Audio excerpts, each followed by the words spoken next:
ഉൽപ്പത്തി പുസ്തകം 29 അധ്യായം 1 മുതൽ 17 വരെയുള്ള തിരുവചനങ്ങൾ. പിന്നെ യാക്കോബ് പ്രയാണം ചെയ്തു കിഴക്കരുടെ ദേശത്ത് എത്തി. അവൻ വെളിംപ്രദേശത്തൊരു കിണറ് കണ്ടു. അതിനരികെ 3 ആട്ടിൻകൂട്ടം കിടക്കുന്നു. ആ കിണറ്റിൽ നിന്നായിരുന്നു ആട്ടിൻകൂട്ടങ്ങൾക്ക് വെള്ളം കൊടുക്കുന്നത്. എന്നാൽ കിണറ്റിന്റെ വായ്ക്കലുള്ള കല്ല് വലുതായിരുന്നു.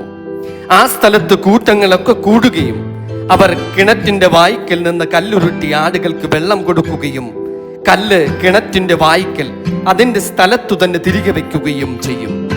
യാക്കോബ് അവരോട്, സഹോദരന്മാരെ, നിങ്ങൾ എവിടുത്തുകാർ എന്ന് ചോദിച്ചതിന് ഞങ്ങൾ ഹാരാന്യർ എന്ന് അവർ പറഞ്ഞു.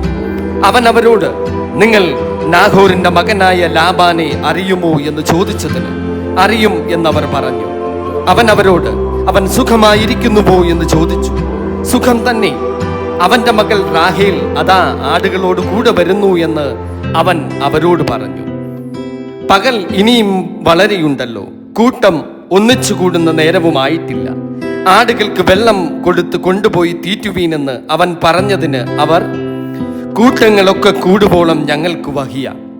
അവർ കിണറ്റിന്റെ വായ്ക്കൽ നിന്ന് കല്ലുരുട്ടും, പിന്നെ ഞങ്ങൾ ആടുകൾക്ക് വെള്ളം കൊടുക്കും എന്ന് പറഞ്ഞു. അവൻ അവരോട് സംസാരിച്ചു കൊണ്ടിരിക്കുമ്പോൾ തന്നെ റാഹേൽ തന്റെ അപ്പന്റെ ആടുകളോട് കൂടെ വന്നു.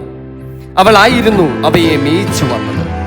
തന്റെ അമ്മയുടെ സഹോദരനായ ലാബാന്റെ മകൾ റാഹേലിനെയും അമ്മയുടെ സഹോദരനായ ലാബാന്റെ ആടുകളെയും കണ്ടപ്പോൾ യാക്കോബ് അടുത്തു ചെന്നു കിണറ്റിന്റെ വായ്ക്കൽ നിന്ന് കല്ലുരുട്ടി അമ്മയുടെ സഹോദരനായ ലാബാന്റെ ആടുകൾക്ക് വെള്ളം കൊടുത്തു. യാക്കോബ് റാഹേലിനെ ചുംബിച്ചു, പൊട്ടിക്കരഞ്ഞു. താൻ അവളുടെ അപ്പന്റെ സഹോദരനെന്നും റെബേക്കായുടെ മകനെന്നും യാക്കോബ് റാഹേലിനോട് പറഞ്ഞു. അവൾ ഓടിച്ചെന്ന് തന്റെ അപ്പനെ അറിയിച്ചു. ലാബാൻ തന്റെ സഹോദരിയുടെ മകനായ യാക്കോബിന്റെ വസ്തുത കേട്ടപ്പോൾ അവനെ എതിരേൽപ്പാൻ ഓടിച്ചെന്ന് അവനെ ആലിംഗനം ചെയ്തു, ചുംബിച്ചു, വീട്ടിൽ കൊണ്ടുപോയി. അവൻ ലാബാനോട് വിവരമൊക്കെയും പറഞ്ഞു. ലാബാൻ അവനോട്, നീ എൻ്റെ അസ്ഥിയും മാംസവും തന്നെ എന്ന് പറഞ്ഞു. അവൻ 1 മാസക്കാലം അവന്റെ അടുക്കൽ പാർത്തു. പിന്നെ ലാബാൻ യാക്കോബിനോട്, നീ എൻ്റെ സഹോദരനാകൊണ്ട് വെറുതെ എന്നെ സേവിക്കണമോ?